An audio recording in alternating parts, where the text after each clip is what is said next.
Hi, my name's Andy. We're here at Essen Spiel 2015. I'm here with Anton Torres of Fantasy Flight Games, and Hello, I didn't make a mistake. No. Perfect. We're here to talk about Fury of Dracula, a brand new game which I know zero about. Okay. So please, can you explain Fury of Dracula to us? Happy to. So Fury of Dracula, this is a new edition of Fury of Dracula. Fury of Dracula is now a classic hidden movement and deduction game. This is for 2 to 5 players. One player plays as Dracula. Yep. This is set in the time period and the setting of Dracula the novel. There's a beautiful old school map of Europe. Dracula is hidden. There's a location in which he starts the game that is decided by the Dracula players. The other 4 players take the part of hunters. Mina Harker, there's Van Helsing, John Shepherd, and Lord Godalming. These are 4 characters that are traveling around trying to get a hint of any of Dracula's previous locations. And turn after turn, each player in the daytime will take an action. These actions are fairly simple, so the game moves at a very fast pace. They will travel from one city to another. They may buy a rail pass, which will allow them to move more quickly. They may get supplies if they're in a large city, which is very important. Everything from weapons, such as pistols and rifles, to holy water, garlic, and steaks. So they're gearing up, essentially, for the hopefully inevitable time when they do cross one of Dracula's previous locations. So after every player takes an action, every hunter takes an action in the day, they then take an action at night, and then Dracula has their turn. And what Dracula is doing is using this small version of the board.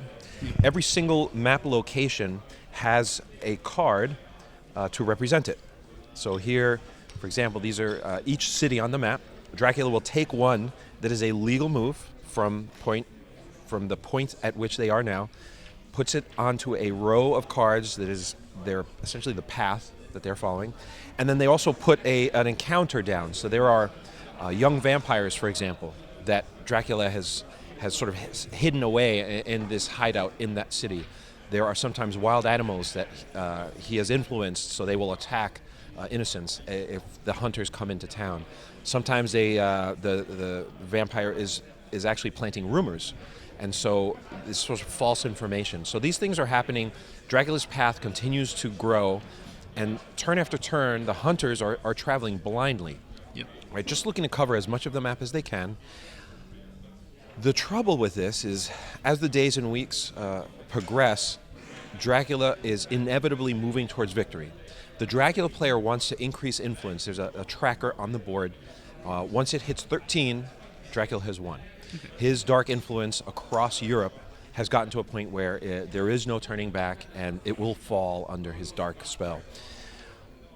But by discovering previous locations, if a hunter ever enters a city that Dracula has ever been in the past, any of the 6 locations that are face down on the board, Dracula must reveal the card.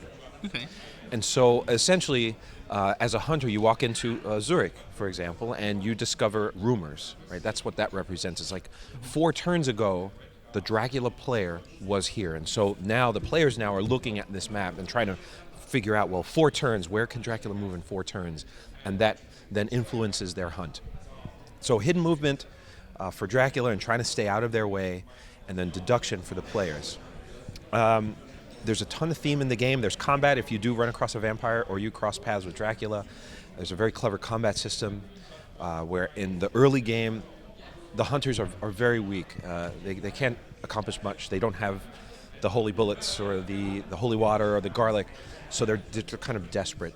And Dracula will antagonize them with vampires, with wolves, with bats, with angry mobs, or sometimes he'll come out of hiding and attack directly. So that's the overview. Hidden movement for Dracula to his victory condition, and then deduction for the hunters. But it's not an instant sort of end if the Dracula's found. There's a fight. Absolutely. So when Dracula is found, you know his current location. There will be combat as the sun sets, right? Just at dusk, there is combat. And it is unlikely that, especially in the early game, that you will prevail in combat against Dracula. but knowing his location is what is important. Yeah. So after a couple of rounds of fighting, it is likely he will escape as a bat, or he will escape as mist, or you will be damaged enough to run away yourself. And then Dracula, at that point, movement, turn after turn, is trying to get away through some circuitous path so that he can sort of dodge the hunters.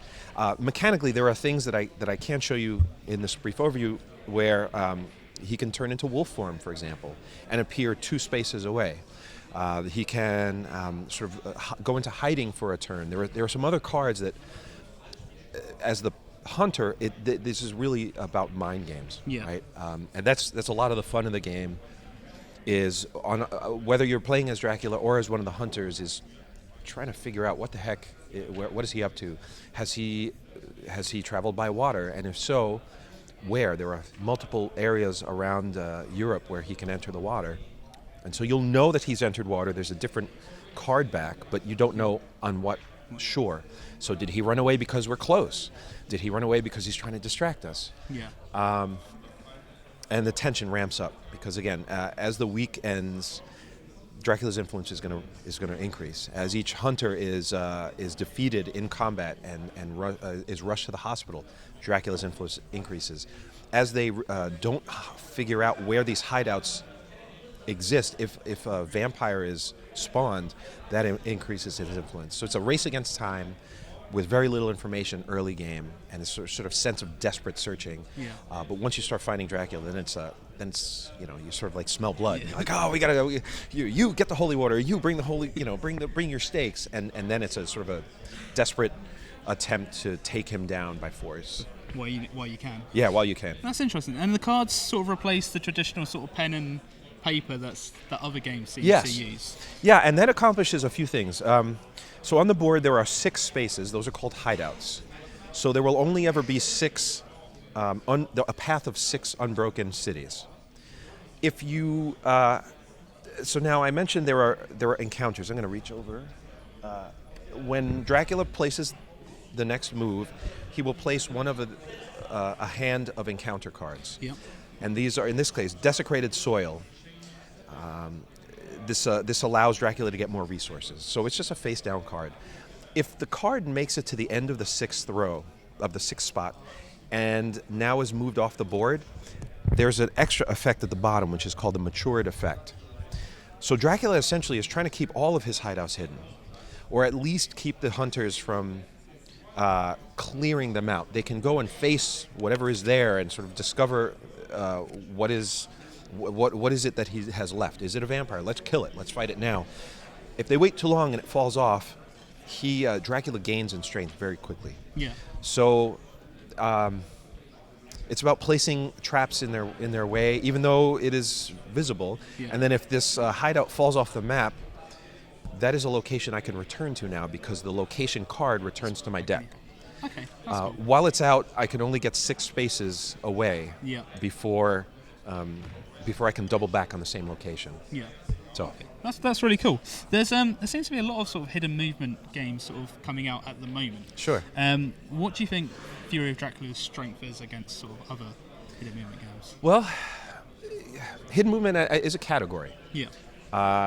In this, and this may not be true for all of them, but in this game there is a cooperative aspect, right? The 4 hunters are playing a cooperative game. All 4 hunter characters, the actual characters themselves, will be in play, even if it is 2 players playing Fury of Dracula. So one would take the role of Dracula, the other player would play all 4 hunters. Yeah. I think the strongest element in this game is theme. Yeah.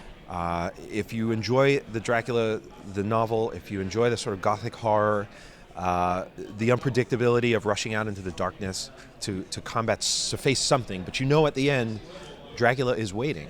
And the longer it takes you to find him, the stronger he is getting. That is for sure. So it's that sort of, it's gothic horror. Okay. If you like that theme, there's deep fog that Dracula can make appear over cities that will stop movement. There are bats that will run you from one city location to another, sort of running, screaming down the road. And again, the feeling of dread as you're trying to trying to decide where is it that we will commit ourselves. We know where he was 4 turns ago, but there's a location that's about to mature, and maybe we should just forget Dracula for a moment and prevent that from coming to fruition, because he's going to hatch some plan. Yeah. So Gothic horror. That's cool. That sounds exciting. When does the game release? Our goal is to get it into stores come late October, so right around Halloween. Okay. And I believe Great we're on timing. target. This is actually a real copy off of the production line that we got about a week or 2 ago. So I don't know the dates for all of the territories globally, but this is coming in the near future, Q4. Oh, thank you so much, Anton, for your You time. got it, Andy. Really appreciate it.